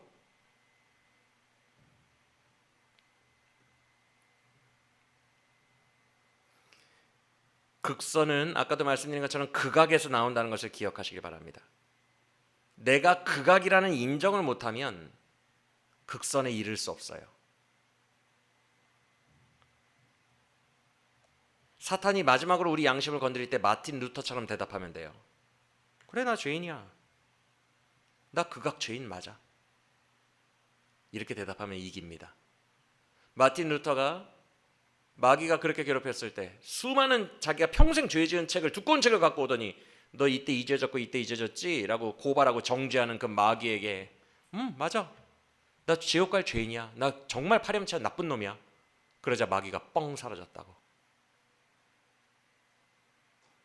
내가 극악임이 인정되는 순간부터, 나의 알량한 의로움을 버리는 순간부터 양심이 죽은 순간부터 복음의 광명이 보이기 시작할 겁니다.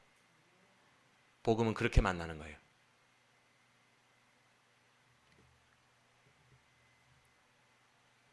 여러분, 너무 크면 인간이 잘 못 느낀대요. 지구의 자전소리, 태양이 불타는 소리, 실제로는 되게 큰데 인간이 못 느낀대요. 너무 크면 안 느껴져요. 잘. 복음이 그래서 안 느껴지는 거예요. 복음은 감당이 안 되는 거예요. 복음에 담긴 하나님의 사랑이 너무 광대해서 우리가 못 느끼는 거예요. 이 광대하고 잘 안 느껴지는 엄청난 사랑을 마주하는 방법은 단 하나예요. 내가 극악임을 인정하고 낮아지는 거예요. 나의 의의를 버리는 거예요. 그때 하나님의 의이신 예수 그리스도를 만나게 될 줄 믿습니다. 착하게 살려는 의도 자체를 버리는 순간 극선으로 살게 될 것입니다. 탕자가 돌아와서 이렇게 말했어요. 아버지, 나는 세상과 아버지 앞에 죄를 지었으니 아들이라 불림을 감당하지 못하겠습니다. 이게 복음이에요. 나는 감당하지 못하겠습니다. 나는 모든 인간들 앞에서 극악 죄인이고요. 숨길 수 없는 죄인이고요. 하나님 아버지 앞에서도 죄인이에요. 나는 정말 죄인이어서 감당이 안 돼요. 그런데 그때 아버지가 맨발로 달려나가서 안아주시죠. 이것이 광대한 복음이에요. 감당이 안 되는 거예요. 그 안개 있을 때 얼마나 감당이 안 되겠어요. 아버지 잠깐만요. 죄송해요. 저는 이렇게 대접받을 애가 아니라고요. 제가 지은 죄가 얼마나 많은지 주님 다 아시잖아요. 저는 이렇게 안겨 있을 자가 아니에요. 감당이 안 돼요. 그런데 안아주시는 거예요. 그 마지막 양심의 공격을 뚫고 팍 안아주시는 거예요. 복음은 이런 광대하신 아버지의 품에 감당이 안 되지만 그냥 있는 모습 그대로 안기는 거예요. 이게 주님을 만난 거예요.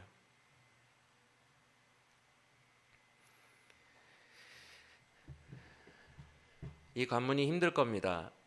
엘리바스가 지금 욥기가 정말 치밀하게 쓰여져 있거든요.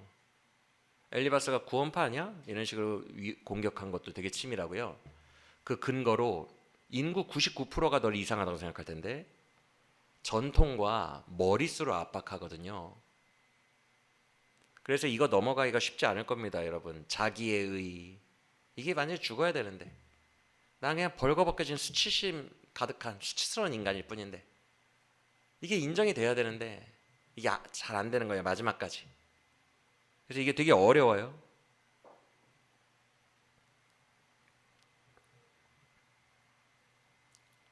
그런데 우리는 이걸 알죠. 독자들은 알죠. 엘리바스가 지금 압박하고 있잖아요. 독자들은 뭘 알아요? 그런데 욥이 더 경외하는데, 욥이 더 하나님을 경외하고 있는데, 너는 구원파라고 말하고 있지만 욥이 하나님을 더 경외한다고 하나님도 인정했는데, 이 비밀을 독자들은 알죠.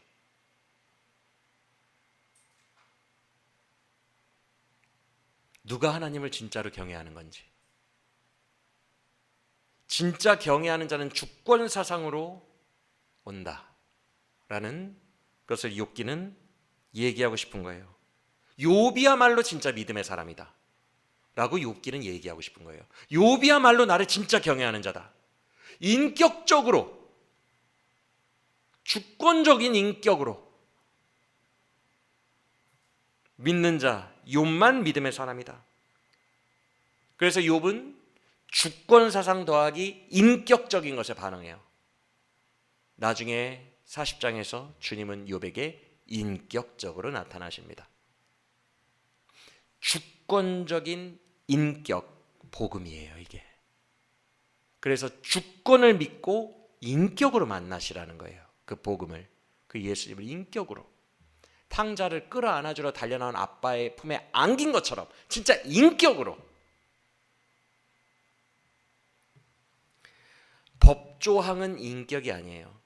율법주의자들은 법조항을 들이대면서 그 법조항을 지키는 것도 하나님 경외하는 거 아니에요?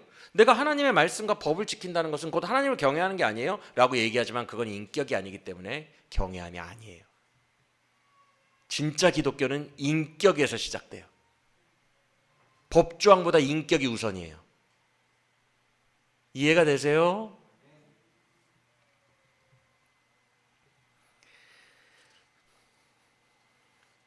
그래서 우리가 결단 찬양으로 부를 찬양 가사 같은 고백이 진짜 기독교인들에게 일어나는 거예요. 감당이 안 되는 거예요.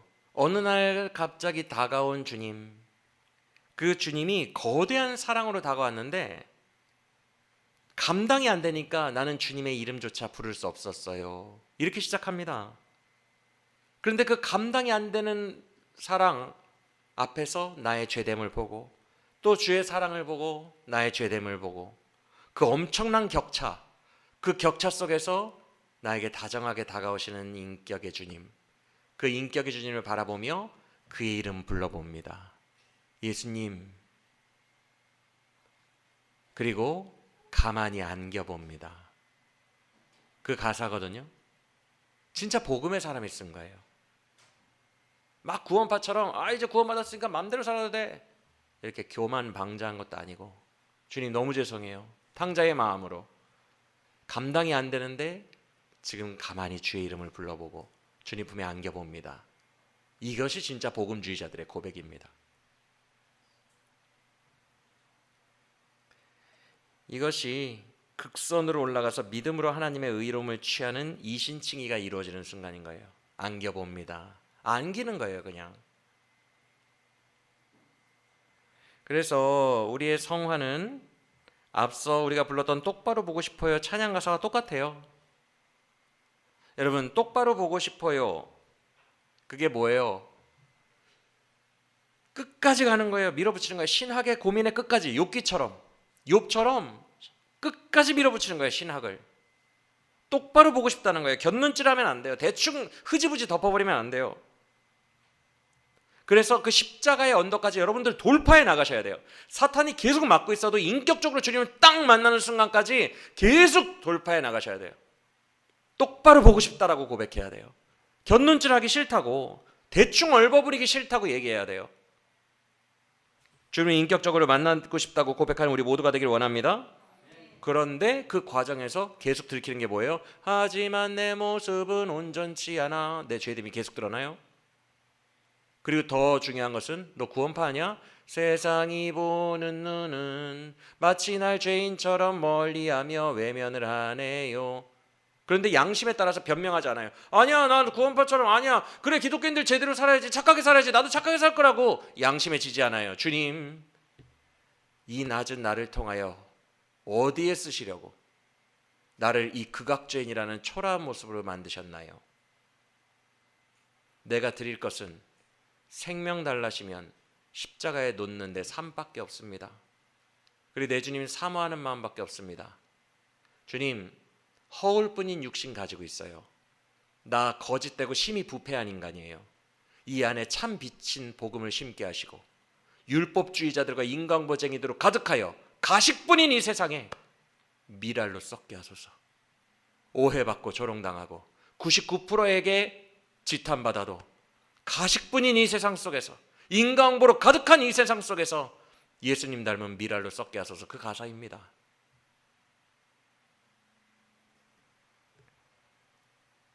초라한 모습인 걸 인정하는 거예요.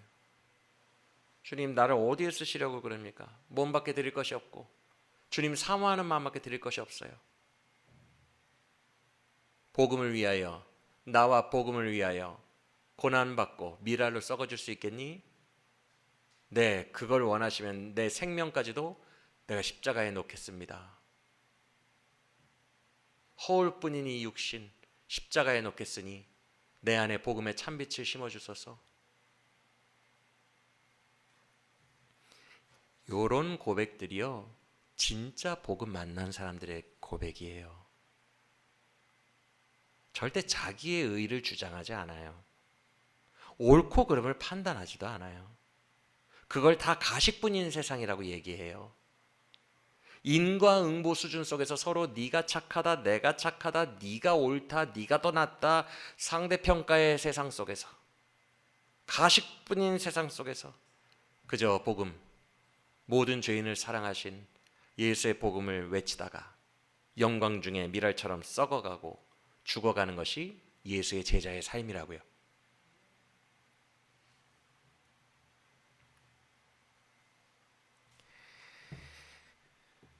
나는 오직 내가 만난 예수, 지극히 선하신 예수, 그 예수의 광대한 복음, 감당이 안 되는 그 복음을 전하다 가겠습니다. 내가 죽는 그날까지 이 복음을 전하다 가겠습니다. 나의 의를 자랑하고 나 잘한 거 자랑하는 것이 아니라 이런 초라한 모습인 나를, 이 껍데기뿐인 육신을 사용하시니 이 껍데기뿐이고 초라한 죄악 속에서 이런 우리도 사랑하셨다는 그 신실한 복음과 하나님의 지극히 선하심을 평생토록 증거하고 하나님만 높이다가 주의 복음만 증거하다가 썩어져 가겠습니다. 이것이 주의 종들이고 주의 제자들이라고요. 그게 기독교의 성화입니다.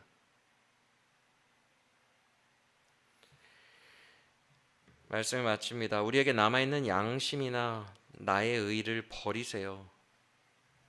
이건 악한 양심이에요. 히브리서는 이걸 악한 양심이라고 했어요. 너희가 주의 지성소로 들어가려면, 주님 인격적으로 만나려면 너의 악한 양심에 주의 피를 묻혀, 그리스도의 피를 우슬초로 뿌리라고 그랬어요. 자꾸만 내가 나의 의, 나 막 선하고 나를 지키려고 하고 막 죽지 못하고 자아가 살아서 우슬초로 뿌리고 죽고 들어가는 거예요. 지성소는. 이 마지막 남은 양심을 버리세요. 마지막 남은 나의 의를 버리세요. 욕하면 욕하라고 하세요. 구속한 주만 보이고 세상과 나는 간 곳 없는 걸 경험하세요. 그 절벽과 같은 곳을 뛰어내리시라고요. 구원파로 욕 먹어도 담대하게 거기를 돌파하시라고요. 직접 그 하나님 만나보시라고요.